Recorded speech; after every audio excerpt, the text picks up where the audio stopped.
उपासाच्या दिवशी आपली उष्टावलेली लिपस्टिक नाही लावायची. बघितला किती विचार करू तो लागता. शेवटी देवबाप्पाचा उपास ना, विठ्ठल नावाचा. मग माझे मिस्टर आज म्हणाले कसे, हा बरं तुझी आयडिया गो, हॉटाक लिपस्टिक व्हायची लावलं असती पिठाची. म्हणजे बरोबर आहे. आता मी एवढे आषाढी एकादशी बद्दल बोलायचं होतं, तास सांगतोय तुमका झाले 30 सेकंडचा शॉट होय, तर हे एवढा मोठा गाणं नाही लावतो आणि गाणं चकल्या कसल्या. तू केलंच होत तसा, मग का वाटलं तो पडलो बिडलो की काय, म्हणून मी आपल्या दाऊक जावले. बघितलं, अशी असते आमची कॅमेरा मागची मजा. चला आता विठ्ठलाचं गाणं म्हणताय की नाही, ते जे सांगत होतं तास सांगत होतय, आता पूर्ण सांगत. चला तो मोठं जाऊ दे.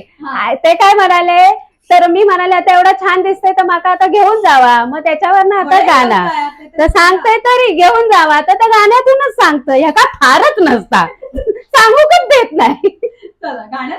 हा, मग गोवा कसा सांगूक नको, आता नटले तर घेऊन जावा. तर खय भक्त पुंडलिकासाठी उभं राहिला विटेवरी, धनी मला बी दाखवाना विठुरायाची पंढरी. चला पुढच्या वर्षी नक्की वहिनी पंढरपुरात जातली, कारण त्यांनी मनापासून माका इच्छा भरपूर त्याच्यामुळे तुम्ही कोणत्या वर्षी पंढरपुरात गेलात ते खाली कमेंट बॉक्स मध्ये सांगा, आणि वहिनी कोणत्या वर्षी जातली तर आम्ही तुमच्या गेल्यानंतर कमेंट बॉक्स मध्ये सांगतो.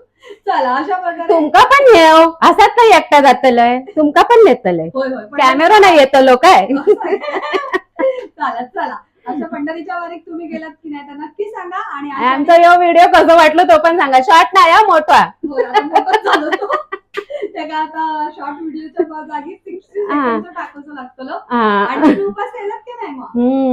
उपास दिवसाचा उपास. हा, नाहीतर आपला सगळा खात बसायचा उपासाचा आणि म्हणायची एकादशीनी दुप्पट काशी. एकादशी आणि दुप्पट काशी. पण काय नाही, दुप्पट खाल्ला तरी चालत. ज्याचं बीपी लो असतात किंवा ज्याची प्रेग्नन्सी असतात, देवान कुठल्या सांगितलं नाहीत माझे उपास असे धरा म्हणून. प्रत्येक उपासात लिहिलेला व्रताच्या खाली निराहार राहू नये.